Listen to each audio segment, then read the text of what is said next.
Hello everyone and welcome to a new video. MC-Mura here, and in today's video I'm talking about the 5 worst habits that you can have as a Street Fighter 5 player, or honestly as a fighting game player in general. And I don't necessarily just mean gameplay habits, right? Like say you always wake up with a 3 frame, because obviously that is dangerous, but I want to talk about the more general habits and kind of the stuff that affects the bigger picture, right? Starting with the first one, which is simply not taking breaks. Not taking breaks can be very dangerous, especially for a game as Street Fighter 5. That game is very demanding, right? A lot of people think that Street Fighter 5 is easy, but in actuality you will need to have really good reactions as you are playing this game. You will need to check dashes, anti-air, hit confirm. Some characters have reliance on a single hit confirm as well, so that is obviously difficult. And you will also need to have a strong mindset and have an active mind as you're playing, especially on defense, because things can go south really quickly. So this is one of the things that I even noticed about myself, right? I always play really well for like the first hour or so, and if I'm playing at home I just play for an hour maybe, and then I take breaks. But obviously when I'm playing on stream I usually go for 2 or 3 hours, and I do notice a significant drop in my gameplay as the time goes by. So you always need to take breaks and refresh. And if you've been following the stream lately, what I do is I will do some replay analysis in between matches just to take a break, recollect, and go back at it. So not taking breaks is a really bad one. The second one is a very common habit among the fighting game community players, and if I'm being completely honest, it is my most hated one on this list. Something I try as best to my ability to never do personally, and that is adopting a defeatist mindset. A defeatist mindset is you always thinking that you're bad, that you are trash, that nothing you got was deserved, that even if you're winning because your character was broken or that she was too strong, etc. And you have to know that this is such a destructive and toxic mindset to have. It's a self-fulfilling prophecy for the most part, right? If you think that you suck, well, guess what? You will suck. And obviously in not just video games, in life in general, you need to have confidence, right? You need to be confident in what you're doing, confident in your abilities. And for fighting games, especially a game like Street Fighter 5 that is very read heavy, you need to have a lot of reads and have the ability to kinda not be very predictable. Having no confidence means always playing it safe or playing ultra predictable. I mean, it's a self-fulfilling prophecy, like I said. You will lose if you keep doing it that way. And I think it's one of these things where I kind of get where they're coming from, because it is obviously difficult to lose and accept loss without thinking that you are bad. But don't think about it this way. Alright, we all have our mistakes, right? We all have things that we need to work on. But having things that you need to work on doesn't make you bad. You know what I mean? It just means that we need to improve on this one. Enough with the self-pity, enough with the self-loathing. Honestly, no one ever achieves anything thinking that way. Think of all of the great players who participate in these tournaments, like Capcom Cup for example. You have a player like Tokido losing at Capcom Cup after years of work just to get to this point. What does he say the next time? I wasn't good enough today, I will practice and come back stronger. And that is a mindset that you will need to develop, not just in video games, life in general.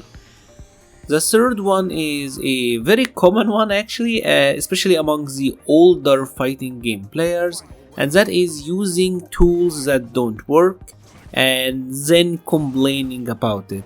Let me give you an example. Let's say that you're a Guile player, right? And obviously with Guile in the previous games, his flash kick was a fully invincible reversal, the meterless flash kick. But obviously in Street Fighter 5, you will need to use the EX version to have the full invincibility.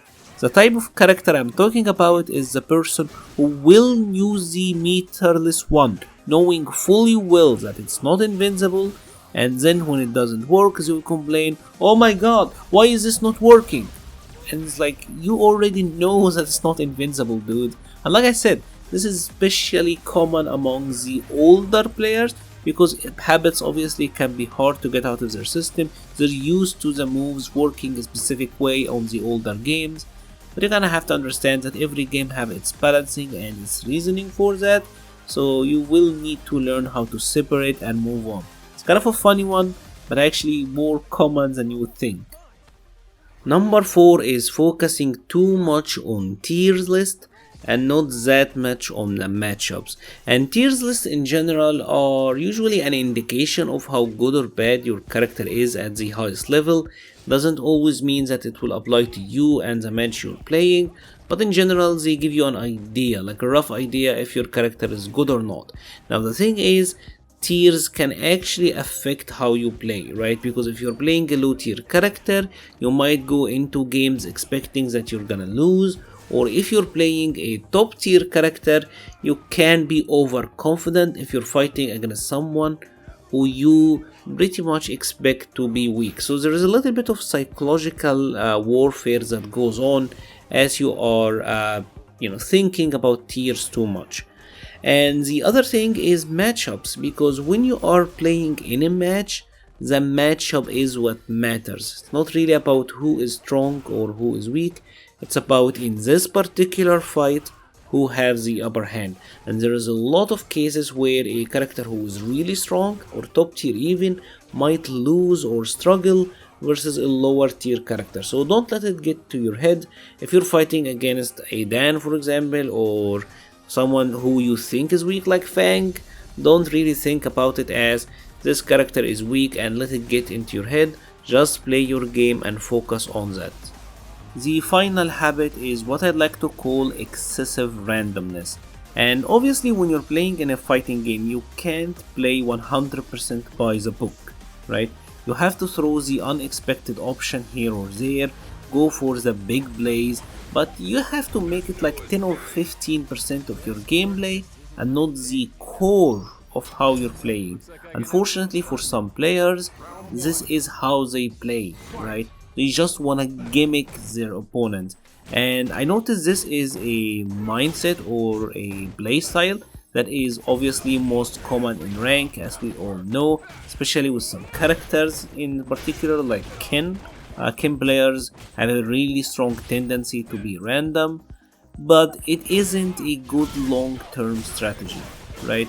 It might win you this one match, and I've seen players who would actually win like a one match versus a guy on stream, and they will get just really lucky with their plays, and then they will go, oh man, I'm so sick, and they share their replays as like, I did something amazing, when you didn't outplay the opponent. I mean, the roulette was just in your favor in this one.